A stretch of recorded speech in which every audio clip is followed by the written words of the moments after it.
molla, pjeshka, darda janë nga më të ngarkuara në pesticide dhe me të gjitha format që njihen për zhvillimin e frutave. Ma kanë thënë shumë agronom këtë gjë. Sikurse edhe te perimet, po t'i referohemi perimet. Luleshtrydhja. Luleshtrydhja patjetër.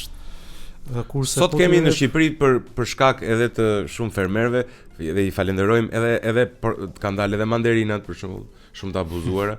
Faleminderit dhe i përshëndesim. Kishte asnjë arsye pse ta abuzojnë mandarinat. Mandarina s'ka pse ta abuzohet ai shumë, megjithatë e din vetë çunat. Shalqiri. Nam.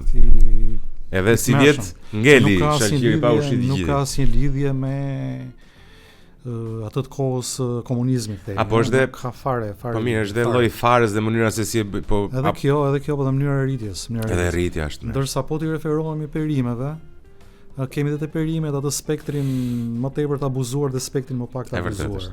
Spektri më tepër i abuzuar kuptohet janë domatet, kastraveci, specat, dhe këto që përdoren në mënyrë masive tek e fundit, këto që kërkojnë një rritje ekstensive, një rritje në sasiera të mëdha për të përballuar nevojat e konsumatorëve, kurse brokoli, lakër, lulilakër janë në spektrin, në pjesën tjetër të spektrit.